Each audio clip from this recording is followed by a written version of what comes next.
ஆமாம், கடந்த 4 மாதங்களாக கடும் நெருக்கடிக்கு உள்ளாகியிருந்த விஜய்க்கு ஒரு ஆறுதல் பரிசு கிடைத்திருக்கிறது. அவருக்கு விசில் சின்னம் கிடைத்திருப்பது, கேட்ட சின்னம் கிடைச்சிருக்குது. ரொம்ப பாப்புலரான ஒரு சிம்பல். திமுக அதிமுக 2 பேருக்கும் அவரால் பெரிய பாதிப்பு காத்திருக்கிறது. அதில் சந்தேகமே இல்லை. Let's go holidays. It's time to travel beyond the boundaries. Medway Hospitals, ஆரோக்கியத்திற்கான சிறந்த வழி. தமிழ்நாட்டின் வளர்ச்சி பயணத்தில் ஒருவரையும் பின்தங்க விட மாட்டோம். வெல்வோம் ஒன்றாக. ஜனநாயகன் படத்துக்கான நெருக்கடி முற்றியது. CBI summons. ஸோ தொடர்ந்து இந்த மாதிரியான நெருக்கடிகளை சந்தித்து வந்தார். அவருக்கு ஒரு கவர்ச்சி இருக்கு, இன்னைக்கு ஒரு செல்வாக்கு இருக்கு. மாற்று கருத்துக்கு இடமில்லை. பெரிய அளவில் அவருக்கு ஒரு செல்வாக்கு இருக்கு. 1,30,00,000 பேர் அவருடைய வாக்காளர்களாக அவங்களுடைய இணையதளங்களில் Aadhaar card and election voter ID கார்டை வச்சு பதிவு பண்ணியிருக்காங்க. அது உண்மையாக இருக்கும் பட்சத்தில் அது ஒரு மிகப்பெரிய விஷயம். எக்ஸிஸ்டிங்காக இருக்க 2 பேர் டிஸ்டர்ப் ஆக போகிறாங்க. ஒரு தாக்கத்தை, பாதிப்பை கண்டிப்பாக ஏற்படுத்துவார். திமுக அதிமுக 2 பேருக்கும் அவரால் பெரிய பாதிப்பு காத்திருக்கிறது. அதில் சந்தேகமே இல்லை. ஸோ இந்த சின்னம் அப்படிங்கிறது ஏதாவது ஒரு % அட்வான்டேஜ் உங்களுக்கு கொடுக்கும். கண்டிப்பாக அட்வான்டேஜ் இருக்குது. நான் அதை மறுக்கல. அதை தான் நான் சொல்கிறேன். Already has some advantage. மக்கள் முடிவு பண்ணுவாங்க. அவர் தனியாக தான் நிற்பார். வேறு ஆப்ஷன் இல்லை அவருக்கு. பார்த்தாலே the writing is on the wall. இத்தனைக்கும் மீறி அவருக்கு மக்கள் ஆதரவு இருக்குது. அது உண்மை. குறைஞ்சது 20% மேலேயாவது ஓட்டை உடைப்பார். உண்மை. அதில் ஒரு 70% ஓட்டா 60% ஓட் ஆகுதுன்னா கூட கிட்டத்தட்ட 70-75 லட்சம் ஓட்டு. 70-75 லட்சம் ஓட்டு தேர்தலில் உள்ள வருதுன்னா திமுகவுக்கு போட்டி மிக கடுமையாக உருவெடுத்து கொண்டிருக்கிறது. காங்கிரஸ் திமுகவை விட்டு விஜயோட போகும் என்பது ரொம்ப ரொம்ப ரிமோட் சான்ஸ். ஒருவேளை அது நடந்ததுன்னா கண்டிப்பாக நிலைமை திமுகவுக்கு எதிராக மாறும். திமுக ஆட்சி அதிகாரத்தை இழந்தால் அதில் ஆச்சரியப்படுவதற்கு எதுவும் இல்லை. இறுதி வெற்றி என்பது போட்டியை திறக்கும் போது தான் தெரியும். தேர்தலில் ஓட்டு பதிவு முடிஞ்சு வாக்கு எண்ணிக்கை ஆரம்பிக்கும் போது தான் அவர் சாதிச்சிருக்காரா, சரிக்கிருக்காரா, எப்படி இருக்காருன்றது தெரிய வரும். நான் அதனால தான் சொல்கிறேன், அவரை குறைச்சி மதிப்பிடாதீங்கன்னு சொல்கிறேன். வணக்கம் சார். வணக்கம். டிவிகே தலைவர் திரு விஜய் அவர்களுக்கு பல நெருக்கடிகள் இருந்தாலும் இப்போ அவருடைய டிவிகேக்கு விசில் சின்னம் கிடச்சிருக்கிறது அப்படிங்கிறது அவருடைய தொண்டர்களும் ரசிகர்களும் கொண்டாடி தீர்க்கிறாங்க. போகிற இடமெல்லாம் விசில் ஊதுறாங்க. அவருமே அவருடைய ட்விட்டர் பக்கத்தில் சொல்லியிருந்தார், தேர்தல் காலத்தில் நமக்கு கிடைத்திருக்கக்கூடிய முதல் வெற்றி அப்படின்னு சொல்லிட்டு. ஏன்னா நம்ம கேட்டிருந்த அந்த சின்னங்கள்லேருந்து நமக்கு ஒன்று ஒதுக்கப்பட்டது அப்படின்னு. நீங்கள் எப்படி பார்க்குறீங்க சார்? ஆமாம், கடந்த 4 மாதங்களாக கடும் நெருக்கடிக்கு உள்ளாகியிருந்த விஜய்க்கு ஒரு ஆறுதல் பரிசு கிடைத்திருக்கிறது. இப்போ செப்டம்பர் 27 கரூர் சம்பவத்துக்கு பிறகு அவர் ஒரு பின்னடைவை சந்தித்தார். 3 மாதம் வெளியிலே வரல. அது பிறகு டிசம்பர் 18 தான் வெளியில் வந்தார். ஈரோடு கூட்டம். அடுத்த 4-5 நாட்கள்லேயே ஜனநாயகன் படத்துக்கான நெருக்கடி முற்றியது. அதற்கு பிறகு சிபிஐ சம்மன்ஸ். ஸோ தொடர்ந்து இந்த மாதிரியான நெருக்கடிகளை சந்தித்து வந்தார். வெளியிலையும் வரல. அவர் எதுவும் பேசலை. 1 மாதமாக எந்த விதமான பொலிட்டிக்கல் ஆக்டிவிட்டியுமே இல்லை. அந்த பின்புலத்தில் பார்க்கும்பொழுது அவருக்கு விசில் சின்னம் கிடைத்திருப்பது, கேட்ட சின்னம் கிடச்சிருக்குது. ரொம்ப பாப்புலரான ஒரு சிம்பல். அவங்களுக்கு ஒரு ஆறுதல் பரிசு கிடச்சிருக்கு. ஆனால் இதை வச்சு எலெக்ஷனில் ஜெயிச்சிருவாங்க அப்படின்லாம் அவர்கள் நினைப்பார்களே. ஆனால் அது பகல் கனவு. ஒரு சின்னம் கிடைக்கிறதாலே அவங்க எலெக்ஷனில் ஜெயிக்கிறது என்பதெல்லாம் நடைமுறையில் அவ்வளவு சாத்தியம் இல்லாத ஒரு விஷயம். ஒரு தாக்கத்தை, பாதிப்பை கண்டிப்பாக ஏற்படுத்துவார். திமுக அதிமுக 2 பேருக்கும் அவரால் பெரிய பாதிப்பு காத்திருக்கிறது. அதில் சந்தேகமே இல்லை.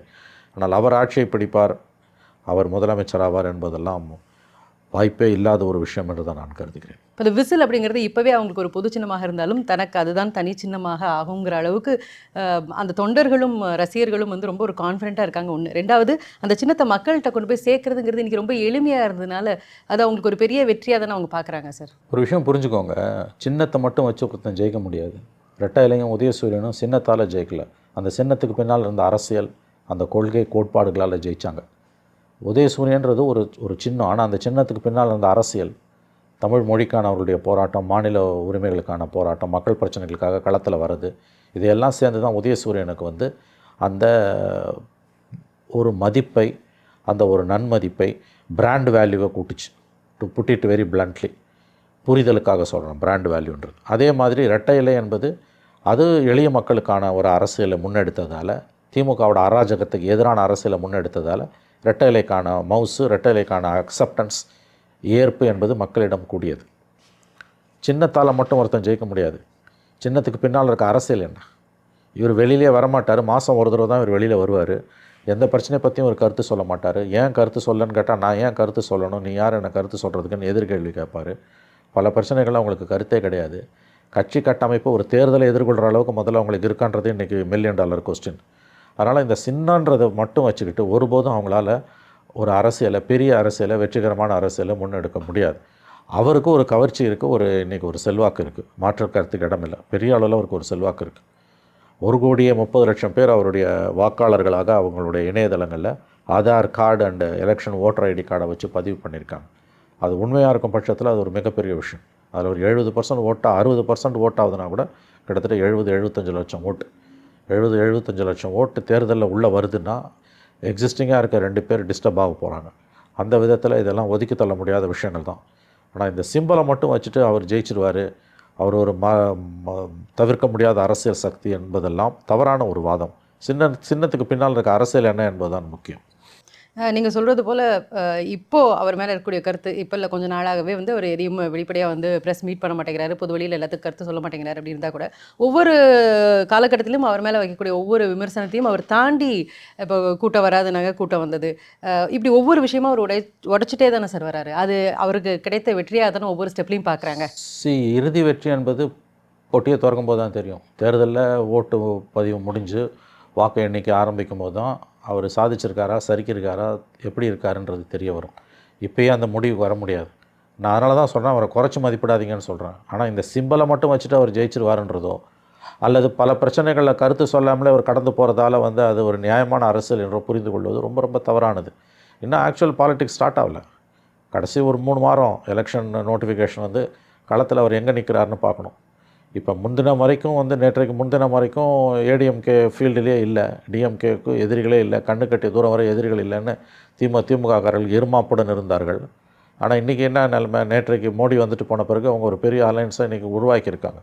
இன்னும் சில கட்சிகள் அந்த அலையன்ஸில் போய் சேரத்துக்கான வாய்ப்புகள் இருக்குது. அப்போது ஒரு கடுமையான போட்டி காத்திருக்குது. அவ்வளோ சுலபமாக திமுக ஜெயித்தாலும் சுலபமாக ஜெயிக்க முடியாது, அதிமுக ஜெயித்தாலும் சுலபமாக ஜெயிக்க முடியாது. நேற்றைய கூட்டத்துக்கு பிறகு களம் திமுக அதிமுகன்னு மெல்ல மெல்ல தெளிவாக உருவெடுத்து வருகிறது. விஜய் இதற்கு முன்பு ஒரு வாரத்திற்கு முன்பு 10 நாட்களுக்கு முன்பு 1 மாதத்திற்கு முன்பு இருந்தது போல் என்ற களத்தில் இல்லை. அவர் காண ஆள் நாளை கூட வந்து அவங்க ஊழியர் கூட்டத்தில் வந்து ஹால் மீட்டிங்கில் தான் பேசுகிறாரு. பொதுவெளியில் எங்கே வரார்? பொதுவெளியில் வராட்டி மக்கள் பிரச்சனை குரல் கொடுக்கணும்ல, எதுக்குமே குரல் கொடுக்கலையா? ஒரு அடுத்த ஜனநாயகன் படம் ரிலீஸ் ஆகக்கூடிய பட்சத்தில் மறுபடியும் அவர் தானே சார் டாப்பில் இருப்பார், டாக் ஆஃப் தி ஜனநாயகன் படத்தை வச்சுக்கிட்டு 4 பேர் அந்த சினிமாவை பற்றி பேசுகிறதால அவர் முதலமைச்சர் ஆகிடுவார்னு கனவு காண்றீங்க. வாய்ப்பே கிடையாது. ஸோ இந்த சின்னம் அப்படிங்கிறது ஏதாவது ஒரு % அட்வான்டேஜ் உங்களுக்கு கொடுக்கும். கண்டிப்பாக அட்வான்டேஜ் இருக்குது, நான் அதை மறுக்கல. அதை தான் நான் சொல்கிறேன். Already he has some advantage. He has huge fan following. 1,30,00,000 பேர் அவங்க அவருடைய supporters, Vijay supporters, TVK supporters. அவங்க ஆதார் அண்டு இடி ஓட்டர் ஐடியை வச்சு, எலெக்ஷன் கமிஷன் ஓட்டர் ஐடியை வச்சு அவங்களோட வெப்சைட்ஸில் போர்ட்டல்ஸில் பதிவு பண்ணியிருக்காங்க. ஆதார் அண்டு ஓட்டர் ஐடியை வச்சு பதிவு பண்ணுறாங்கன்னா டூப்ளிசிட்டி இருக்காது. ஒரு ஆள் 2 தடவை போட முடியாது. நான் அதில் ஒரு 70% போல் ஆகுதுன்னா கூட, ஈவன் இஃப் இட் இஸ் 50% அதில் போல் ஆகுதுன்னா கூட it's around 60 lakhs. 60 lakhs is a huge number. ஓட்டு போத்துக்குள்ளே வருது, அது ப்ராசஸ்க்குள்ளே 60 lakhs வருது, எலக்ட்ரல் ப்ராசஸ்க்குள்ளே 60 lakhs வருதுன்னா எக்ஸிஸ்டிங் பார்ட்டிஸ் 2 பேருமோ அல்லது ஒருவரோ கடுமையாக பாதிக்கப்பட போகிறாங்க. நான் குறைச்சி மதிப்பிடல. பட் அவர் ஜெயிப்பாரா, அவர் ஆட்சி அமைப்பாரா, can he emerge as the number 1 பார்ட்டினா அதுக்கு வாய்ப்பே இல்லை. இன்னொன்று, இது வரைக்கும் அவர் இருந்தார். இப்போ மொள்ள ஏடிஎம்கே மேலே சர்ஜிங். இப்போ நாளைக்கு எலெக்ஷன்லாம் இப்போ மார்ச் ஃபஸ்ட் வீக்கில் இன்னும் 1.5 months இருக்குது, நமக்கு 40 days இருக்குது, மினிமம் 40 days இருக்குது எலெக்ஷன் நோட்டிஃபிகேஷன் வரதுக்கு. நோட்டிஃபிகேஷன் வந்து கிரவுண்டு வந்து டிஎம்கே ஏடிஎம்கேன்னு போகிறதுக்கு தான் வாய்ப்புகள் அதிகம். மெல்ல அப்போ இவர் வந்து இப்போ வில் பி புஷ்ட் பேக். அப்போ இவர் எப்படி போய் நிற்க போகிறாரு? 234 தொகுதியிலையும் கேண்டிடேட் போடணும், கேம்பெயின் பண்ணணும், 2 பேரும் சேர்ந்து இருக்குவாங்க. இவ்வளோ விஷயங்கள் இருக்குது. I am not underestimating him. But அவர் ஜெயிச்சிருவார், ஆட்சி அமைப்பார், அவர் சிங்கிள் லார்ஜஸ்ட் பார்ட்டியாக வருவார்ன்றதெல்லாம் எனக்கு தெரிஞ்சு டு மீ இட்ஸ் இப்போதைக்கு வந்து ஓவர் எஸ்டிமேட்டட். அன்லஸ் சம்திங் கோஸ் சம்வேர் வெரி சீரியஸ்லி ராங், அதற்கு வாய்ப்பு குறைவு. அஃப்கோர்ஸ் மக்கள் முடிவு பண்ணுவாங்க. அவர் ஒரு ஸ்பாயில்ஸ் போட்டால் ரெக்கராக தான் இருப்பார், வில் பி டிஸ்ரப்டர். பட் அவர் ஒரு விக்டராக வருவார்னு எனக்கு தோணலை. தமிழ்நாடு அரசியலை பொறுத்த வரைக்கும் அலையன்ஸ் அப்படிங்கிறது ரொம்ப முக்கியமான விஷயம் வெற்றிக்கு அப்படின்னு சொல்லும்பொழுது, இன்றைக்கி டிவிகேயோட அலையன்ஸ் செய்கிறதுக்கு பெரிய வேறு எந்த நோட்டபிள் கட்சிகள் இருக்கா சார்? ஏன்னா தேமுதிகவும் அவங்க தான் இப்போ வந்து மெயினாக நம்ம எதிர்பார்க்கக்கூடிய ஒரு கட்சியாக இருக்குது. தேமுதிகவை பொறுத்த வரைக்கும் கண்டிப்பாக அவங்க வந்து ஒன்று பிஜேபிக்கு போவாங்க, ஏடிஎம்கேக்கு, இல்லை திமுக தான் போவாங்க. ஏன்னா அவங்களோட எக்ஸ்பெக்டேஷன்ஸ் எல்லாம் விஜயால் நிறைவேற்ற முடியாது. It's very simple knowledge. அதனால் இன்றைக்கி வந்து ஓபிஎஸ் லோனர், அவரும் அவர் கூட இருந்தவங்க அத்தனை பேரும் போயிட்டாங்க. இன்றைக்கி அவரோட இருந்த ஒரு எம்பியும் இன்றைக்கி தர்மர்ன்றவரும் போய் எடப்பாடி கூட சேர்ந்துடுறார். ஸோ தனிமரமாக நிற்கிறார் ஓபிஎஸ்.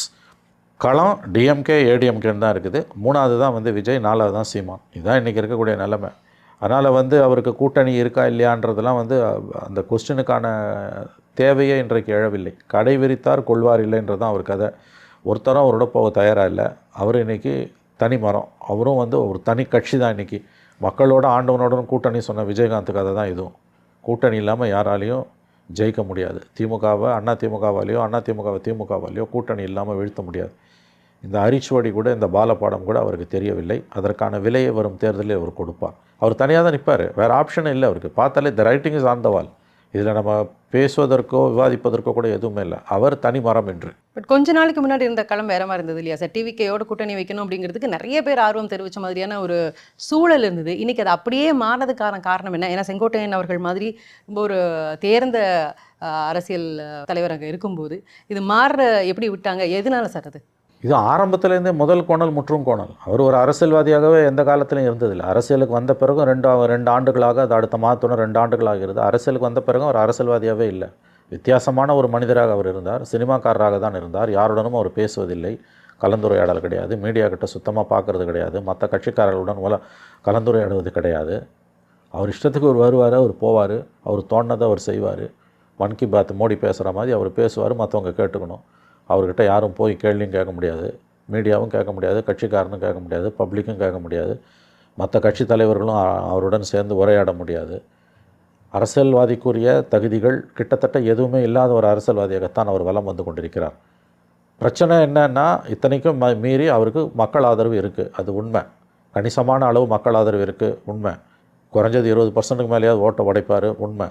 பட் இவ்வளோ இருந்தும் அவர் அரசியல்வாதியாக இன்றைக்கு வந்து முகிழ்க்கவில்லை, பரிணமிக்கவில்லை. அதனுடைய விளைவு யாரும் போய் சேர மாட்டாங்க. ரெண்டாவது, அவர் போக தயாராக இருந்தாங்க, அவர் சேர்த்துக்கலான்றலாம் தவறான ஒரு கருத்து. அது வெளியில் இருக்க பார்வை.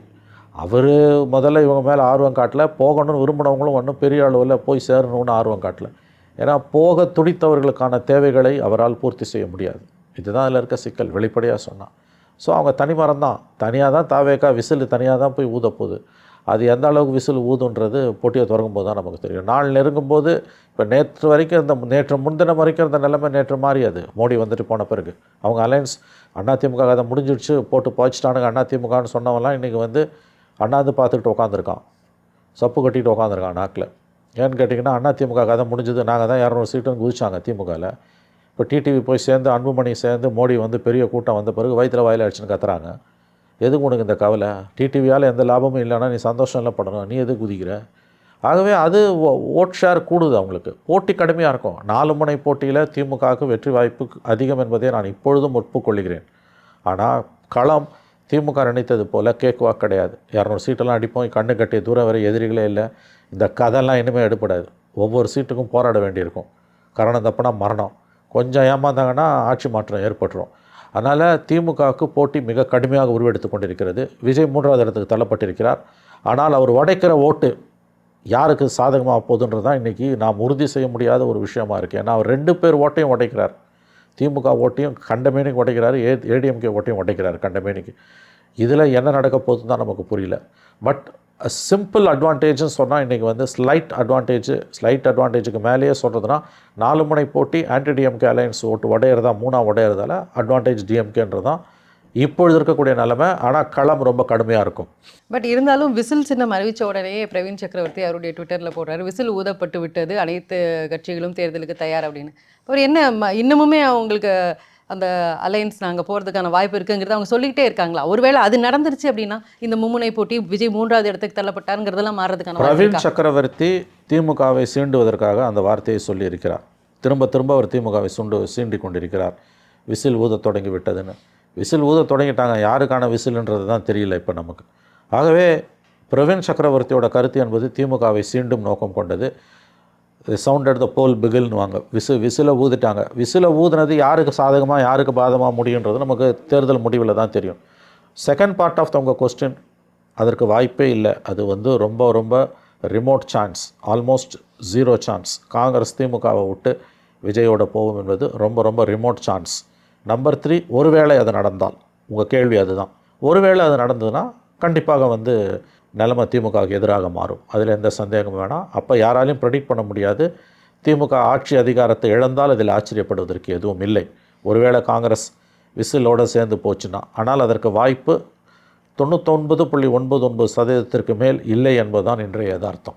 இப்போது செங்கோட்டையன் அவர்கள் வந்து அதிமுகவில் இருக்கும்போது அதுலேருந்து வெளியேற்றப்படும் போது அவங்க ஒருங்கிணைந்த அதிமுகன்னு சொல்லி எல்லாரையும் இணைக்கிறதுக்கான முயற்சிகள் தான் எடுத்துகிட்டு இருந்தார்.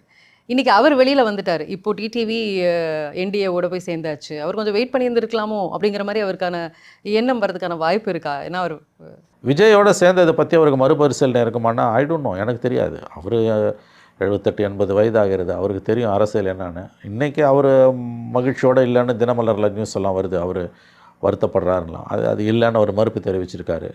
மறுப்பை தான் நம்ம ஏற்றுக்க முடியும். உள்ளே என்ன நடந்துன்றதை பற்றி நமக்கு அதிகாரப்பூர்வமாக தகவல் இல்லாதப்ப அதை பற்றி நம்ம எதுவும் பேச முடியாது. இது வந்து நமக்கு தேவையில்லாத பேச்சு. அதாவது வந்து ifs and buts cannot change ஹிஸ்ட்ரின்னு அவர் வெளியில் வந்ததை குறித்து அவருக்கு மறுபரிசீலனை இருக்குமானா எனக்கு தெரியல. Let's go holidays. It's time to travel beyond the boundaries. Medway Hospitals, ஆரோக்கியத்திற்கான சிறந்த வழி. தமிழ்நாட்டின் வளர்ச்சி பயணத்தில் ஒருவரையும் பின்தங்க விட மாட்டோம். வெல்வோம் ஒன்றாக.